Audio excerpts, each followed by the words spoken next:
Mamarap ngeni keng kasong administratibo at kriminal, di nga para pulis sa miyembro ng Special Concern Unit ng PNP Region 3. Iti kayaring migreklamo ning meto nga negosyante king porak adigsuda namo kano nga biktima king karelang modus operandi a pamanikil. May 21 kanuan niyang muntala reng apat a sospek may kilalang di Police Major Mad Taib Halman, Patrolman Eliazar Bunyo, Patrolman Alexander Concepcion, at Police Staff Sergeant Catherine Joy Corpus king bodega ning biktima.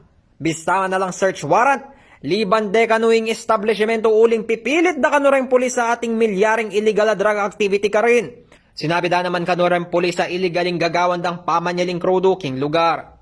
Dekap dala naman kanureng empleyadong di Jason Rentoria, Elmar Diaz, Randel Torero, Ampong Rogelio Centeno, maski naala pang pepal tong warrant of arrest o alang ikitan na numang ebidensya laban karela.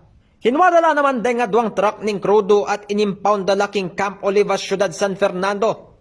Menyawad kanong 1 million pesos den pulis bang i-release dala rin kaganong talapag-obra at di nga duwang truck, taning eme bisayang negosyante. Tinawad la pa kanurang sospek at pinitnaing alagang karelang anyawaran. Mamarap ngeni geng kasong violation of RA 8165, RA 6969 at RA 9514 deng apat a pulis. Migtutok ka ring baril daring tao ko, ang pong meghalughugla, pantunad na kanuring droga, ang pong baril, ang pong kanuring patuluan ko kanong negosyo. Ela na ako man pong illegal na transaksyon, ketang garahe ko po porak.